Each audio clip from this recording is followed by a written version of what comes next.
گاڑیوں کی ایک لمبی قطار جو دوسری جانب سے آ رہی تھی رک گئی تھی۔ وہ جگہ اتنی تنگ تھی کہ اگر پتھر کے سائڈ سے گاڑی نکلنے کی کوشش کی جاتی تو وہ سیدھا کھائی میں بہتے اشو میں گر جاتی۔ یہ جگہ آبشار اور اشو حویلی کے درمیان میں تھی۔ ان کی گاڑی کے پیچھے آبشار سے پلٹنے والی گاڑیوں کی لمبی قطار تھی اور دوسری جانب سے آبشار پر آنے والی گاڑیوں کا قافلہ تھا۔ لوگ گاڑیوں سے نکل کر اس وزنی پتھر کو دھکا دینے لگے مگر وہ بھلکے ہی نہیں دے رہا تھا۔ اسے امریکہ سمجھ کر دھکا لگاؤ۔ ایک گاڑی کے پٹھان ڈرائیور نے جوش سے ماحول کش زفران بن گیا۔ آؤ نیچے دریا پر اترتے ہیں۔ وہ افق کے کہنے پر خاموشی سے اس کے پیچھے چلنے لگی۔ اتنی دیر سے کیا سوچ رہی ہو؟ مسلسل خاموشی سے وہ جلد ہی اکتا گیا تھا۔ یہی کہ ہم کل یہاں سے چلے جائیں گے۔ اس حسین وادیوں اور مزاروں کو چھوڑتے ہوئے میں بہت اداسی محسوس کر رہی ہوں۔ تم حسین یادیں ساتھ لے جا رہی ہو۔ بچھڑنے کا دکھ حسین یادوں کو دل پر لگا گاؤں بنا دیتا ہے جو وقت گزرنے کے ساتھ ناسور بن جاتا ہے، اور ناسور کوئی مہیا نہیں بڑھ سکتا۔ وقت بھی نہیں۔ وہ سر جھکائے احتیاط سے پتھروں پر پاؤں رکھ رہی تھی۔ چلتے چلتے اس نے جوتے کی نوک سے ایک پتھر ہٹایا۔ نیچے بے تحاشا سیاہ موٹے موٹے کیڑے تھے۔ اس نے فوراً پتھر واپس رکھا۔ کیڑے دب گئے۔ ہم بچھڑ نہیں رہے، ہم پھر ملیں گے، مجھے اس بات کا پورا یقین ہے۔ وہ چونکی۔ کدھر؟ راکا پوشی بیس کیمپ میں 8 تاریخ کو 20 کیمپ میں تمہارا انتظار کروں گا۔ کم آن۔ اس نے سر جھٹکا۔ ایک زہمی مسکراہٹ اس کے چہرے پر بکھر گئی۔ میں نہیں آؤں گی، تم ضرور آؤ گی۔ وہ پر یقین تھا۔ حنزہ کے باسی رکا پوشی کو پیار سے دمانی کہتے تھے۔ تمہیں اتنا یقین کیسے ہے؟ ایسے کہ تمہیں معلوم ہے کہ میں تمہارا انتظار کروں گا۔ تم بے جا انتظار کرو گے۔ میں نہیں آؤں گی۔ چلو اوپر چلتے ہیں۔ شاید امریکہ میرا مطلب ہے۔ پتھر اب سرک چکا ہو۔ وہ واپس اوپر چڑھنے لگی۔ دریا ان سے کئی فٹ نیچے نشیب میں بہ رہا تھا۔ ہم اچھے دوست بھی تو ہیں پری، ہم اچھے دوست ہی تو ہیں۔ ہم اور کیا ہے؟ وہ پوچھنا چاہتی تھی۔ اس کے جذبات کی شدت، انکہے تعلق کی نوعیت، مگر بولی تو بس یہ کہ میری شادی ہے اور مجھے تیاری کرنی ہے۔ میں نہیں آ سکوں گی، تمہیں بیس کیمپ سے سی آف کرنے بھی نہیں۔ مجھے بلاؤ گی اپنی شادی میں؟ وہ ایک لمحے کو چپ سی ہو گئی۔ وہ ہنس پڑا۔ میں مذاق کر رہا تھا، جانتا ہوں تم مجھے اپنی خوشیوں میں کبھی شریک نہیں کرو گی۔ خوشیوں میں؟ اس نے یاسیت سے سوچا۔ کتنا بڑا مذاق کیا تھا نا افق نے بچھڑتے وقت۔ مگر اس نے کہا تھا وہ بچھڑ نہیں رہے، اور اگلی شام 31 جولائی کو پشاور ایئرپورٹ پر اسے سی آف کرتے ہوئے بھی اس نے یہی کہا تھا۔ میں تم سے دوبارہ ملنے کا منتظر ہوں۔ میرا خیال ہے تمہیں زندگی میں آخری دفعہ دیکھ رہی ہو۔ افق نے مسکرا کر نفی میں گردن ہلائی۔ میں نے کہا نا ہم بچھڑ نہیں رہے۔ میں راکا پوشی بیس کیمپ میں ایک بہت اچھی کوپیما کا منتظر رہوں گا۔ اپنے بیگز کی ٹرالی دکھیل کر ڈپارچر لاؤنج کی طرف بڑھتے ہوئے پریشے نے ایک اداس نظر اس پر ڈالی۔ میں نہیں آؤں گی افق، کوپیما کو اب پری کو بھلا دینا چاہیے۔ کوپیما اور پری کی کہانی ابھی ختم نہیں ہوئی۔ میں قراقرم کے تاج محل پر قراقرم کی پری کا انتظار کروں گا۔ وہ مسکرایا۔ شہد رنگ آنکھیں چھوٹی ہو گئی، پھر اس کی مسکراہٹ دھندلا گئی۔ اس کی ہر نقش پریشے کی آنکھوں میں چھائی دھند میں دھندلاتا ہوا چلا گیا۔ وہ تیزی سے مڑی اور بھاگ کر وہاں سے چلی گئی، اس سے پہلے کہ قدم یونانی دیوما کے اس کردار کا کوئی لفظ روایت میں اس کے قدموں کو زنجیر کر دیتا۔ میں کھانے کو دیکھ لوں کہہ کر وہ لاؤنج سے جانے ہی لگی تھی کہ پاپا نے روک کر آہستہ سے کہا، وحید سے کہو بازار سے چپلی کباب بنوا لائے۔ جلیلز کے؟ وہ بے خیالی سے بولی۔ کیا؟ وہ سمجھ نہ پائے۔ نہیں کچھ نہیں، میں وحید سے کہتی ہوں۔ وہ گڑبڑا کر سنبھل گئی۔ کتنی کمزور ہو گئی ہو پری بیٹا، خامخواہ اتنی دور چلی گئی، بھلا کیا رکھا ہے ادھر؟ پھپھو پیار کے سامنے پیار جتاتی اسے بہت مصنوعی لگ رہی تھی۔ ادھر کیا رکھا تھا؟ ادھر ہی تو سب کچھ رکھا تھا۔ بس یوں ہی۔ وہ مزید کچھ نہ کہہ سکی اور کچن میں آ گئی۔ پھپھو ٹھیک کہہ رہی تھی۔ اس نے کچن کے کیبنٹ کے شیشے میں اپنا عکس دیکھ کر سوچا، وہ واقعی بہت کمزور اور الجھی لگ رہی تھی۔ یہ اس سے کیا ہو گیا تھا؟ میں قراقرم کے تاج محل پر قراقرم کی پری کا انتظار کروں گا۔ وہ آواز کو کسی نغمہ ساز کی دھن سے زیادہ خوبصورت محسوس کر رہی تھی۔ وہ اس کا انتظار کرے گا اور اسے نہ پا کر واپس چلا جائے گا۔ قراقرم کی پری اور کوہ پیما کی کہانی کا یہی منطقی انجام تھا۔ پھر وہ کس کے لیے اداس تھی؟ اس کے لیے جس نے ایک دفعہ بھی نہیں کہا کہ وہ اس سے محبت کرتا ہے، جس نے یہ تک نہیں بتایا کہ اس کا گھر ترکی کے کس شہر میں ہے۔ پھر وہ کیوں اتنی جذباتی ہو رہی تھی؟ ان 2-3 دنوں میں خوشگواری کے سارے رنگ اس کی آنکھوں سے اتر چکے تھے۔ وہ بے شک اس سے محبت کرنے لگی تھی، مگر وہ بھی اس سے محبت کرتا ہے یہ اس نے کیسے احس کر لیا؟ اب غیر جانبداری سے اس معاملے کو دیکھتی تو اسے لگتا کہ وہ یک طرفہ محبت کا شکار تھی۔ پری کیسی ہو؟ وہ سلاد کاٹ رہی تھی جب سیف بغیر کسی دستک کے اندر داخل ہوا اور عین اس کے پیچھے آ کر بولا۔ وہ چوک کر پلٹی، سیف کو اتنا قریب دیکھ کر ناگواری سے اس کی پیشانی پر بل پڑ گئی۔ آپ اندر جا کر بیٹھے میں کھانا لگانے ہی لگی ہو۔ وہ واپس پلٹ کر جھک گئی۔ میں ادھر ٹھیک ہوں، تم نے فون نہیں کیا وہاں سے؟ پاپا کو کرتی تھی روزانہ، یہ بہت تھا۔ اس کا انداز اتنا روکھا تھا کہ سیف چوکے بغیر نہ رہ سکا۔ پھر بھی خیر، گوار قسم کے پہاڑی لوگوں میں جا کر رہنا کیسا تجربہ تھا؟ اس نے زور سے چھری رکھی۔ پہاڑی لوگ گوار نہیں، مخلص اور بہادر ہوتے ہیں، مگر میں نے تو سنا ہے کہ حیات آباد کے دکانداروں سے زیادہ چرب زبان اور بے ایمان کوئی نہیں ہوتا۔ دکاندار تو سب ایک جیسے ہوتے ہیں، چاہے حیات آباد کے ہو یا اسلام آباد کے۔ اب وہ سلاد میں لیمو نچوڑنے لگی۔ پری، پاپا نے اسے آواز دی۔ وہ جی کہہ کر سیف کو مکمل طور پر نظر انداز کر کے باہر آئی۔ اپنے ماموں اور ممانی کو بلا لاؤ، وہاں اس کی شادی تاریخ رکھی جا رہی تھی اور ماموں ممانی کی موجودگی لازمی تھی۔ ہاں، انہیں بھی ہونا چاہیے، آخر کو اکلوتی بھانجی ہے۔ پھپھو نے فوراً خوش ہو کر کہا۔ وہ انہیں دیکھ کر رہ گئی۔ جاتی ہوں پاپا۔ وہ داستہ لاؤنج کے دروازے سے باہر گئی، نہ کہ کچن سے، کیونکہ وہاں سیف تھا۔ اسے سیف اور پھپھو جتنے برے اور منافق لوگ آج کافی لگ رہے تھے۔ پہلے وہ انہیں پسند نہیں کرتی تھی، مگر اب انہیں ناپسند کرنے لگی تھی۔ اس کا رویہ اتنا روکھا پھیکا پہلے کبھی نہ ہوا تھا جتنا آج وہ بے اختیار کیے ہوئے تھی۔ پچھلے 8 دنوں نے اس کی زندگی بدل ڈالی تھی، مگر ایک دفعہ انسان پہاڑوں پر چلا جائے تو پھر زندگی کبھی پہلے جیسی نہیں رہتی۔ نشا کے لان میں آج پھر وہ لڑکا حسین کے ساتھ بیٹھا کاغذ پر کوئی لسٹ بنا رہا تھا۔ اسے دیکھتے ہی اٹھ کھڑا ہوا۔ السلام علیکم پری آپا، ڈونٹ کال می آپا، وہ ناک سکوڑ کر کہتی اندر چلی گئی۔ وہ اسے بہت برا لگتا تھا۔ ماموں اور ممانی لانگ میں بیٹھے تھے۔ اس نے چہرے کی زاویے درست کرتے ہوئے انہیں سلام کیا۔ وہ آپ کو پپا بلا رہے ہیں۔ دراصل پھپھو آئی ہے تو پپا نے کہا کہ آپ لوگ بھی آ جائیں۔ اچھا، ڈیٹ فکس کرنے آئی ہوگی، تم جاؤ پری، ہم آ رہے ہیں، ماموں نے کہا۔ اور کھانا وغیرہ سب ٹھیک ہے نا؟ کوئی مدد چاہیے تو بتاؤ، بنوا دوں تمہارے ساتھ کچھ؟ ممانی بالکل ماں والے انداز میں فکر مند ہو رہی تھی۔ وہ مسکرائی۔ مامی سب کچھ تیار ہے، بس آپ لوگ آئے۔ وہ وہاں سے جا رہی تھی جب ماموں نے دھیرے سے ممانی سے کہا، میرا بیٹا بڑا ہوتا تو میں کبھی پریشے کو ان ناقدروں میں نہ جانے دیتی۔ کبھی میں سوچتا ہوں کہ جہاں زیب سے ایک دفعہ تو پوچھوں کہ سیف میں اچھی شکل اور پیسے کے علاوہ اسے کیا نظر آیا جو اسے آگے وہ سن نہ سکی۔ باہر آئی۔ وہ دونوں لان میں بیٹھے تھے۔ اسے دیکھ کر بولتے بولتے رک گئے۔ ویسے تمہارا نام کیا ہے؟ وہ ان کے قریب سے گزر کر جانے ہی لگی تھی، مگر کسی خیال کے تحت رک کر پوچھا۔ وہ اس کا نام ہمیشہ بھول جایا کرتی۔ مصعب عمر۔ وہ کھڑا ہو گیا۔ تم وہی ہو نا؟ تمہارے ابا شاید کورمانڈر تھے اور پچھلے سال شاید انہیں ایجنسی کا اعلیٰ عہدہ دے دیا گیا ہے نا؟ بالکل، پنڈی کو جیسا ہینڈسم کورمانڈر آج نہیں ملا۔ وہ اس کے ساتھ چلنے لگا۔ میں نے سنا ہے ان کو آگے بھی بہت زیادہ ترقی ملنے کے چانسز ہے، اور یہ کہ وہ صدر کے خاص دوستوں میں شمار ہوتے ہیں۔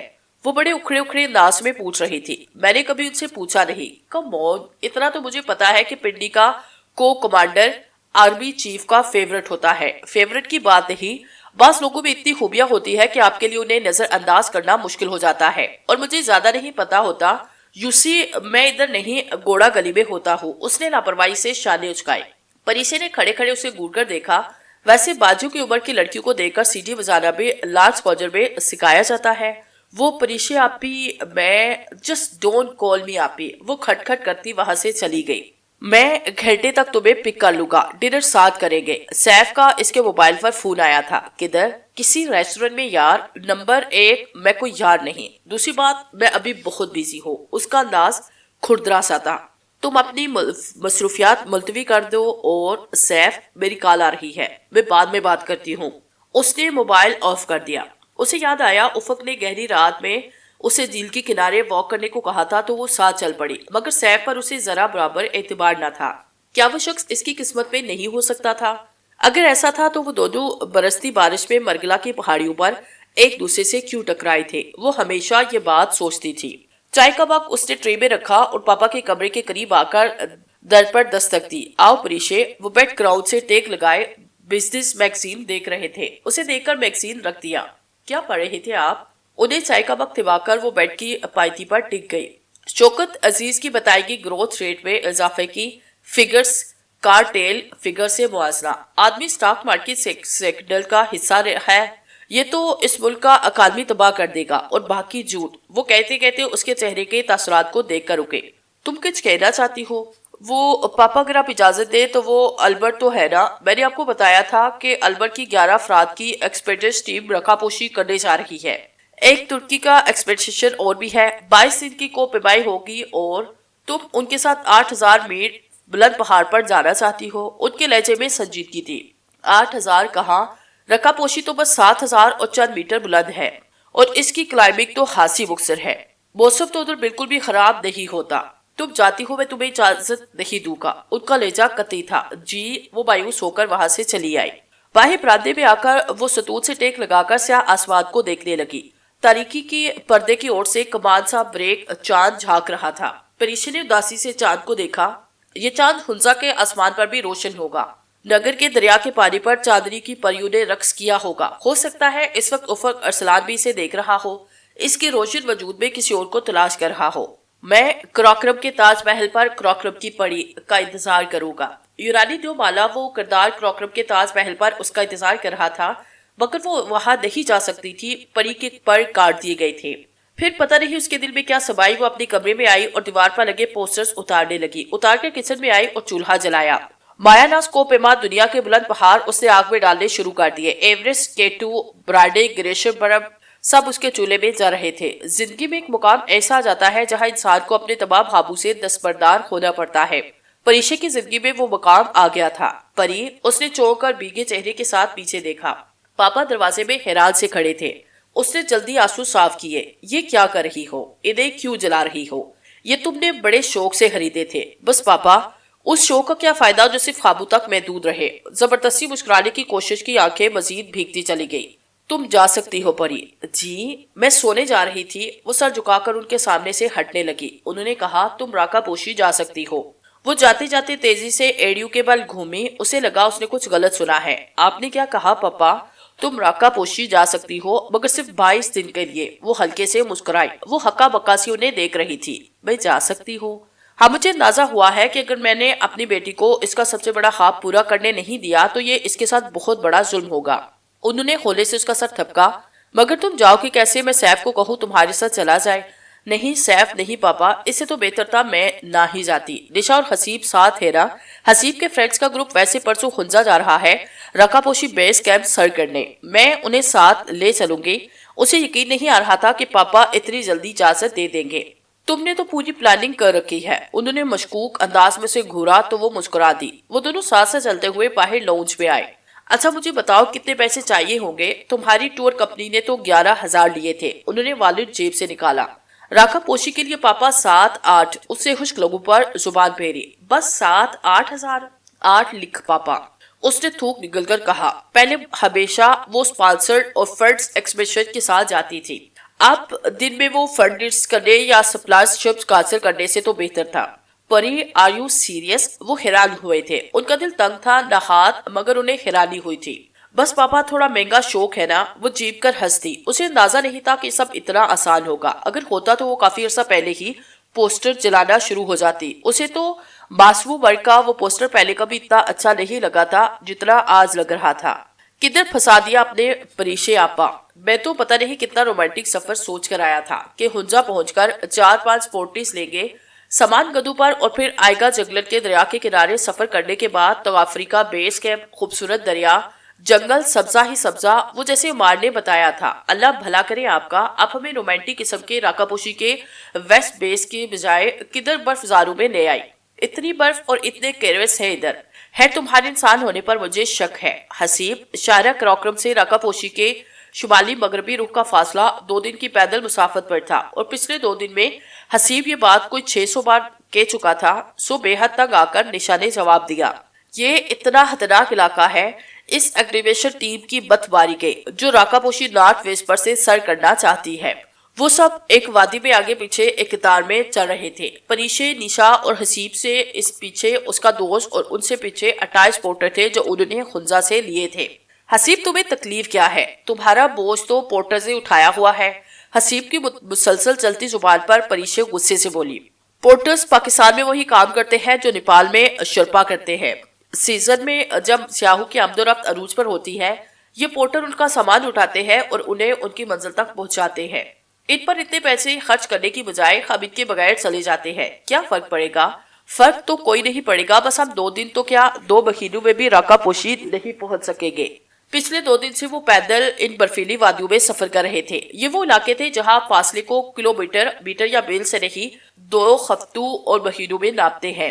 پریشے نے 2 دن پہلے جب پیدل سفر شروع کیا تھا تو اسے اسلام آباد، کراچی، لیک ڈسٹرکٹ سب بھول گیا تھا۔ یوں لگتا تھا جیسے وہ سینکڑوں سال پہلے وقت میں پیچھے چلے گئے ہوں، جب انسان پیدل پتھروں اور برف پر سفر کیا کرتے تھے۔ ویسے مجھے لگتا ہے ہم سا پاگل کوئی نہ ہوگا جو گھروں کا سکون چھوڑ کر پہاڑوں میں ٹریکنگ پر نکل جاتے ہیں، اور آپا جیسا پاگل بھی نہیں کوئی ہوگا جو پہاڑوں کو سر کرنا چاہتی ہے۔ اب کتنا فاصلہ رہ گیا ہے؟ بس میڈم، آدھا گھنٹہ اور، پورٹرز کے سردار نے پورٹرز کے دستور کے مطابق بولا۔ پچھلے 12 گھنٹوں سے یہ بلڈی جیپ آدھا گھنٹہ اور کہہ رہا ہے، حکم میں کوئی انگریزی میں بڑبڑایا۔ پریشی نے گردن پھیر کر دیکھا، حسیب کا وہی دوست ایک برفانی نالے کے کنارے کھڑا ہوا بڑبڑا رہا تھا۔ وہ کوئی سخت بات کہنا چاہتی تھی مگر سامنے سے آتے افراد دیکھ کر ان کی طرف ہو گئی۔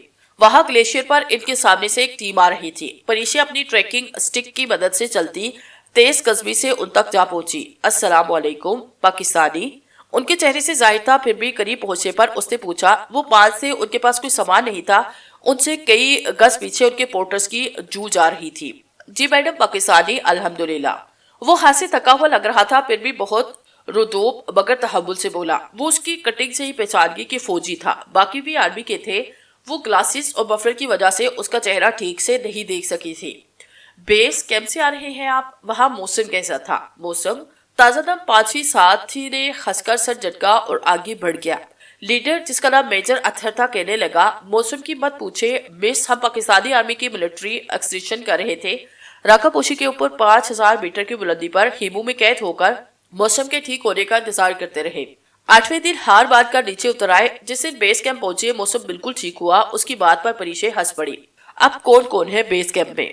البرٹ تو کی ٹیم ہے مگر وہ بھی ہمت ہار کر جانے لگے۔ اس کے علاوہ وہ پاگل موجود ہے۔ افق ارسلان کی ٹیم؟ جی وہی، یہ میجر عاصم جو ابھی آگے گیا ہے افق ارسلان کا دوست بھی ہے۔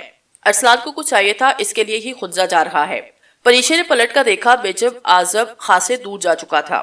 وہ پاک آرمی کی ملٹری ٹیم کو خدا حافظ کہہ کر اپنی ٹیم کے ساتھ چلنے لگے۔ نگر اور خنزہ کے دریاؤں کو وہ کافی پیچھے چھوڑ آئے تھے۔ اف کتنا لمبا راستہ ہے نا۔ حکومت کو چاہیے راکا پوشی تک سڑک بنائے، بندہ آرام سے پہنچ جائے، ہاں تاکہ مڑی کی طرح ہر بندہ منہ اٹھائے چلائے۔ نہیں بیٹا، راکا پوشی کا حسن حراج مانگتا ہے، اسے ایک نظر دیکھنے کے لیے پیدل میلوں کی مسافتیں طے کرنا پڑتی ہے۔ ثابت ہوا کہ ایک بندہ پربتوں کی دیوی راکا پوشی کو دیکھ کر عقل مند ہو جاتا ہے۔ مثلاً حسیب، جس نے زندگی بھر کبھی عقل مندی کی بات نہیں کی مگر بیس کیمپ پہنچتے ہی وہ آگے سن نہ سکے، کیونکہ بیس کیمپ کے قریب پہنچ کر اس نے اپنا رک سیک بیگ برف پر پھینکا۔ وہ اپنی ٹیم سے آگے بھاگ پڑی۔ اس کے سامنے پربتوں کی وادی اپنے تمام تر حسن کے ساتھ کھڑی تھی، مگر اسے اس کی تلاش تھی جس کے لیے وہ یہاں آئی تھی۔ برف سے ڈھکے راکا پوشی کے قدموں میں پتھروں کے موریٹ پر بالکنی کی صورت ایک بیس کیمپ تھا۔ ہر طرف نیلے، پیلی اور سرخ خیمے لگے تھے۔ بیس کیمپ سے 100 میٹر نیچے ایک دیو قامت بے ترتیب گلیشر تھا۔ افق ارسلان کہاں ہے؟ درختے دل سے اس نے سامنے سے آتے اطالوی سے پوچھا۔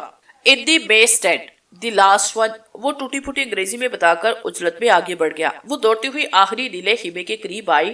باہر رک کر اس نے اپنا تنفس درست کیا، سر سے اونی ٹوپی اتار کر پونی چھینک سے باندھی۔ وہ میز ٹینٹ کے اندر کرسی پر بیٹھا تھا، اس کی پوچھ پریشے کی جانب تھی۔ دمانی سے آتی سرد ہوا کے تھپیڑوں کے باعث خیمے کا کپڑا پھڑپھڑا رہا تھا۔ وہ اندر آئی۔ کیسے ہو افق؟ اس کے عقب میں بازو باندھے اس نے افق سے پوچھا۔ اس نے چونک کر گردن گھمائی اور اسے دیکھ کر اٹھ کھڑا ہوا۔ I am fine. اس کی توقع کے برعکس وہ حیران نہیں ہوا تھا۔ اس کے چہرے کے تاثر ایسے تھے جیسے وہ کسی گہری سوچ سے نکلا ہو اور پھر دوبارہ اس میں کھو گیا تھا۔ وہ اسے پوچھنا چاہتی تھی کہ وہ کیسا ہے، اس نے اتنے دن کیسے گزارے، اس کا انتظار کیا یا نہیں، مگر کچھ بھی پوچھنے سے پہلے اس کی نظر افق کے ہاتھ میں پکڑی ایک چھوٹی سی پاسپورٹ سائز تصویر پر پڑی۔ یہ کیا ہے؟ پچھلے 2 دن سے اس نے اپنی اور افق کی جو گفتگو تصور کی تھی وہ بالکل بھی نہ ہوئی۔ یہ افق نے گردن جھکا کر تصویر کو دیکھا، ذہبی انداز میں مسکرایا اور تصویر اس کی جانب بڑھا دی۔ یہ ہنادے ہے۔ کون ہنادے؟ ہنادے میری بیوی۔ تصویر تھامنے کو بڑا پریشے کا ہاتھ نیچے گر گیا۔ بیوی؟ قراقرم کے سارے پہاڑ اس کے سر پر گرے تھے۔ وہ بے یقینی سے اسے دیکھ رہی تھی۔ اس نے اپنی حیرت صدمہ کچھ بھی چھپانے کی کوشش نہ کی۔ کسی نے جیسے اس کے قدموں تلے زمین کھینچ لی تھی اور وہ پٹی پٹی نگاہوں سے اسے تکے جا رہی تھی۔ ہاں یہ اس کی پکچر یوں ہی نکال لی تھی. خیر تم کب آئی؟ ابھی. اس کا لہجہ ایک دم روکھا سا ہو گیا. مجھے علم تھا تم ضرور آؤ گی. میں نے تمہارا انتظار کیا اور دیکھ لو بیجا انتظار نہیں کیا. وہ مسکرایا. کوئی دھوکا کھا جائے تو دھوکا دینے والا ایسے ہی مسکراتا ہے. ٹھہرو میں بھی اپنی باقی ٹیم کو دیکھا. افق نے اس کا خشک اور رکھائی بھرا انداز نوٹ نہیں کیا. وہ اسے چھوڑ کر قدرے بے دلی سے باہر آئی.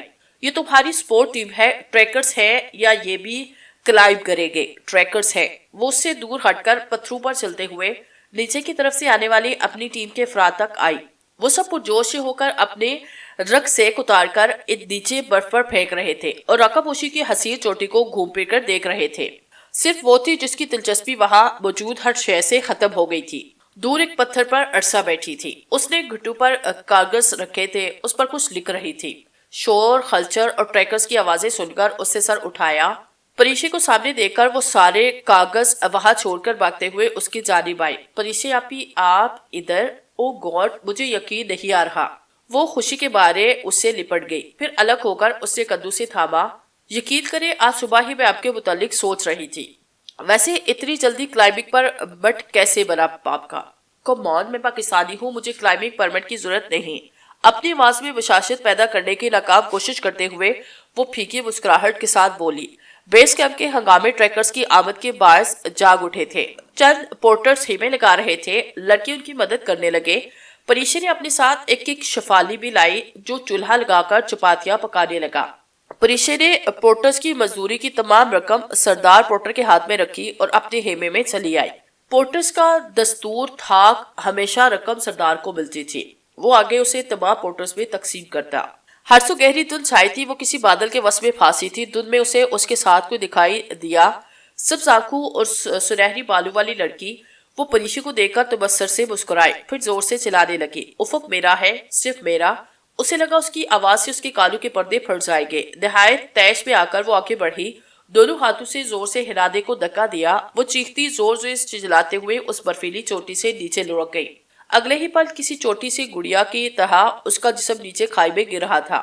وہ بلند آواز میں چیخ رہی تھی. اتنی بلند گڑگڑاہٹ نما آواز کہ اسے لگا وہ بھری ہو جائے گی. ہوا کو اڑ کی طرح چیرتی بھاری گڑگڑاہٹ. وہ ایک جھٹکے سے اٹھ بیٹھی. اس کا سانس تیز سے چل رہا تھا اور چہرہ پسینے سے بھیگا ہوا تھا. اس نے بے اختیار اپنے چہرے کو چھوا. گھبراہٹ میں ادھر ادھر دیکھا. وہ اپنے خیمے میں تھی. یہ سب ایک بیان خواب تھا مگر وہ آواز ابھی تک سنائی دے رہی تھی. ہوا کے زور سے اس کے خیمے کا گورنگز پھڑپڑا رہا تھا. وہ تیزی سے زپ کھول کر باہر آئی. خزہ کے دریا کے ساتھ واقع قریب آباد گاؤں پر سورج طلوع ہو رہے تھا. دلاہٹ سنہری روشنی سے راکا پوشی کا دودھ کی طرح سفید اور اطراف کے سیاہ دیو ہیکل پہاڑ چمک اٹھے تھے. پریشے نے ارد گرد دیکھا. سامنے ہی خالی خطے پر پاکستان آرمی کا سبز ہیلی کاپٹر لینڈ کر رہا تھا. اس کے گھومتے پروں کی تیز ہوا سے اطراف کے تمام ہیموں کے گور ٹیکس پھڑپڑا رہے تھے. دور نصب نیلے خیمے کے ساتھ کھڑے افق ارسلان نے شلسا انداز میں ہیلی کاپٹر کی جانب ہاتھ ہلایا. وہ سیاہ فلیش جیکٹ اور ٹراؤزر میں ملبوس گرے اونی ٹوپی سے سر ڈھکے مسکراتے ہوئے پائلٹ کو دیکھ رہا تھا. ہیلی کاپٹر کے پر سست ہو چکے تھے. کھلے دروازے سے پستہ کا پھیکے نقوش کے حبل سیاہ اتر رہے تھے. ہیلی کاپٹر کے پائلٹ کا چہرہ اسے دور سے ٹھیک طرح دکھائی نہ دیا. نہ اسے دیکھنے کا شوق تھا. وہ اپنے کھلے بال انگلیوں سے سنوارتی آنکھیں ملتی ان سے دور ہٹتی گئی. اس کا ذہن ہرادے اور اپنے خواب کے درمیان پھنسا تھا. یہاں نرم گدلی برف کے درمیان ایک برفانی نالا بہ رہا تھا. سورج کے چمکنے کے باعث نالے کا آدھا پانی پگھل چکا تھا اور اس میں برف کے بڑے بڑے ٹکڑے تیر رہے تھے. نالے کے اس طرف حسیب کا دوست بیٹھا تھا. یہ ہیلی کاپٹر پر کون آیا ہے پری آپا؟ وہ اپنے خیالات سے چوکی. پھر ڈاکوار شکنے ماتھے پر ابری. جسٹ ڈونٹ کال می آپا اور بہن جیسے رشتوں کا احترام سیکھو. اور پھر یہ لفظ کہو. اپنے نئے ٹراؤزر اور جیکٹ کی پرواہ نہ کرتے ہوئے وہ وہی گدلی برف پر بیٹھ گئی. آپ مجھ سے ہر وقت ہوا کیوں رہتی ہے؟ مجھے زہر لگتے ہیں تمہارے جیسے لاؤبالی قسم کے نوجوان جو لڑکیوں کو دیکھ کر سیٹی بجاتے ہیں. وہ رخ پھیر کر پہاڑوں پر بنی قدرتی چراگاہوں کو دیکھنے لگی. البرٹ 2 کے ٹیم ممبرز اور اس کے پورٹر سامان کندھوں پر اٹھائے چوٹی کی طرح ایک ہی قطار میں چلتے ہوئے بیس کیمپ سے واپس نیچے جا رہے تھے. یہ عمر ایسی ہوتی ہے. سب اس عمر میں ایسے ہی ہوتے ہیں. سب نہیں ہوتے. محمد بن قاسم نے اس عمر میں سے فتح کیا تھا. وہ تو میں نے بھی کر لینا تھا اگر یہ تلواروں کا دور ہوتا. وہ لاپرواہی سے ہنسا. Shut up. سنو تمہارا نام کیا ہے؟ وہ پھر بھول گئی تھی. نالے کے اس پار برف پر بیٹھا لڑکا مسکرایا. مصعب عمر. فائن. بیس کیمپ جا رہا تھا، ناشتے کی خوشبو، جھلفر، پورٹرز کی واپسی، پستاکت سیاہ آدمی کی آمد۔ وہ کچن ٹینٹ کی طرف جاتے جاتے رک کر افق کو دیکھنے لگی۔ ایکسکیوز می سر، یہ کوئی لوگ ہیں؟ افق کو یکسر نظر انداز کر کے اس نے پائلٹ سے سوال کیا۔ یہ کچھ امیر و کبیر جاپانی سیاح ہے جو راکا پوشی کے فوٹوگرافر کرنے کے لیے 2 دن پیدل چل کر بیس کیمپ آنے کے بجائے پاکستانی آرمی کا ہیلی کاپٹر افورڈ کر سکتے ہیں۔ مسکراتے ہوئے افق نے جواب دیا۔ کیا واقعی تو باس ہوپر کو ننگا پربت سے آپ لوگ نکال لیں گے؟ دوبارہ پائلٹ کو مخاطب کیا۔ اس نے یوں ظاہر کیا جیسے اس کی بات سنی ہی رہی۔ ان دونوں تو بہاسپور پربت پر پھنسا ہوا تھا۔ میم، اس میں بے یقینی کی کوئی بات نہیں۔ پاکستانی آرمی کے پہاڑوں پر سرچ اینڈ ریسکیو آپریشن دنیا بھر میں مشہور ہے، تو باسوبر کو ہم انشاءاللہ جلد ہی نکال لیں گے۔ پروفیشنل مگر آئسہ لبو لہجے میں افسر نے جواب دیا۔ پری، یہ میرا دوست ہے۔ Nice to meet you. آپ کو کل بیس کیمپ کے راستے میں دیکھا تھا۔ جی، مگر بیس کیمپ تو حلزہ سے 2 دن دور ہے۔ آپ اتنی جلدی واپس جا کر ادھر کیسے پہنچ لیے؟ اور میجر اختر کہہ رہے تھے آپ ترک ٹیم کے لیزران آفیسر ہیں۔ میں ہیلی کیپٹر سے پہنچ گیا تھا اور ارسلان کا لیزران افسر 2 سال پہلے بطور میں تھا۔ اب ان جاپانی کو لانا تھا، ساتھ ارسلان کی کچھ چیزیں بھی بغیر فیس لے آیا ہوں۔ وہ ہنسا۔ اچھا۔ لاسی کے بعد وہ اس کے پاس آیا۔ تم نے آج اور کل ٹھیک سے ریسٹ کیا؟ اس سے نظر بھی اس کی جانب نہ اٹھائی۔ آج ہم 4800 میٹر تک جائیں گے۔ رقہ کا موسم بہتر ہو رہا ہے۔ تم اتنی فکر مند تھی کہ تمہیں اجازت نہیں ملے گی، اور دیکھو ذرا لگن سے تم نے ریکویسٹ کی اور تمہارے پپا نے فوراً تمہیں میں چینج کر لوں۔ وہ اٹھ کھڑی ہوئی۔ وہ بولتے بولتے رکا، پھر سر ہلا کر کہا ٹھیک ہے، میں تمہارا انتظار کر رہا ہوں۔ انتظار تو میں نے کیا تھا۔ وہ اسے نظر انداز کیے اپنی نارنجی ہیبے میں چلی آئی۔ کہتے بعد وہ فرید اور افت کے ساتھ ہاتھ میں آئس کریم لیے رقا پوشی کے قدموں پر چلنے لگی۔ اسے ایکسلریشن کی شدید ضرورت تھی۔ اسے اپنے جسم اور پھیپھڑوں کو کم آکسیجن اور سطح سے زیادہ بلندی کا عادی بنانا تھا، مگر ابھی اس کا ذہن نئی حقیقتوں کو قبول نہیں کر پایا تھا۔ وہ سارا راستہ خاموش رہی۔ افق بولتا اور اسے ڈھلان کا راستہ سمجھاتا رہا۔ راکا پوشی سر کرنے کے 3 روٹ تھے۔ جنوب مشرقی فیس جو گلگت گو کے گلیشیر سے سرک جاتا تھا، طویل مگر آسان تھا۔ پھر دوپہر تک کیمپ ون میں پہنچ کر افق اور فرید نے تمام سامان ہیبو میں بڑھنا شروع کیا۔ اس نے اس پر ڈالی جو پوری مستدی سے سامان نکال رہا تھا۔ وسیع برفیلا میدان، 3 شوخ رنگوں کے ہیبے، ان کی کہیں کہیں سے گدلی برف جو فلموں کے برعکس صاف ستھری نہیں تھی۔ پریشی نے گلیشیر گلاسز آنکھوں پر چڑھائے اور گردن پوری طرح اٹھا کر چوٹی کو دیکھا۔ پہاڑ کی گردن سے اوپر برف سے ڈکی چوٹی کے گرد بالوں کا حالہ تھا، ایسے کہ دھند اور بادلوں میں گم تھی۔ اوپر آسمان نیلا اور صاف تھا، مگر چوٹی دھند میں لپٹی تھی، اور یہی اس کی سب سے بڑی خوبصورتی تھی۔ اسی باعث اسے دنیا بھر کے پہاڑوں میں خوبصورت پہاڑ کہا جاتا۔ چوٹی سے نیچے پہاڑ کئی ہزار میٹر تک ایک خاص زاویے سے نیچے آتا، جیسے کسی نے سانچے میں ڈال کر مہارت سے بنایا ہو۔ دنیا کا کوئی پہاڑ ایسی انوکھی اور منفرد ساحت نہیں رکھتا۔ یہ خصوصیت صرف دبانی کو حاصل ہے۔ راکا پوشی کا مطلب خنزو کثر زبان میں چمکتی دیوار ہے۔ وہ واقع دھند کی بات تھی۔ واپسی کا سفر کمر پر خالی رکھ سے کے باعث آسان تھا۔ جس طرح پیپر کبھی نئے پین سے حل نہیں کرتے، اسی طرح کو پیما یا کو نورتی کا آغاز نئے جوتے سے کبھی نہیں کرتے۔ مجھے پتا ہے، اس نے اتنے درستی سے اس کی بات کاٹی کہ وہ خاموش ہو گیا۔ سورج ڈوب چکا تھا۔ بیس کیمپ کے رنگ برنگے ہیبو میں واضح کمی آ چکی تھی۔ اطالوی جاتے جاتے اپنا کیچڑا بھی سمیٹ کر نہیں گئے تھے۔ خالی بوتلیں، کین، بیکار سامان ان کے ہیبو کی جگہ بکھرا پڑا تھا۔ سرمئی اندھیرا پہاڑ کو اپنی لپیٹ میں لے رہا تھا۔ ہیبو کے اندر روشیاں جل اٹھی تھی۔ وہ تیز قدموں سے کچن ٹینٹ میں آئی۔ شفالی چپاتیاں پکا رہا تھا۔ نشا اور عرصہ قریب ہی پلاسٹک چیئرز پر بیٹھی تھی۔ عرصہ باجی، اب اپنی کتاب میں یہ ضرور لکھنا کہ یہ گورال لوگ دال چاول اور چپاتی کو مکس کر کے کیسے مزے سے کھاتا ہے۔ پھر کہہ رہا ہوتا ہے no carb no fat, chapati is the best. Shefali عرصہ کو مشورہ دیتے ہوئے البرٹو کی کسی اطالوی ٹیم ممبر کی نقل اتار رہا تھا۔ عرصہ، تم اتنا رومانٹک ناول اس پہاڑ کے بارے میں کیسے لکھ سکتی ہو؟ اس بلندی پر تمہاری کرداروں کی کلفی جمی ہوگی، نہ کہ وہ رومانس چاہ رہے ہوں گے۔ نشا ہنستے ہوئے کہہ رہی تھی۔ دفتر پریشے کو خاموش دیکھ کر سنجیدہ ہوئی۔ تمہیں کیا ہوا؟ کچھ نہیں، میں جا رہی ہوں ادھر سے۔ ایک تو لوگ بھی نہ جدھر رائٹر دیکھتے ہیں مشورہ دینا شروع ہو جاتے ہیں۔ عرصہ کافی دیر سے تانگ آ بیٹھی تھی، بلاخر اٹھ کر چلی گئی۔ شفالی کسی کام سے باہر گیا تو نشا نے کہا، تم نے ہاں اتنا خوابناک رکھا تھا کہ انکل اجازت نہیں دیکھے۔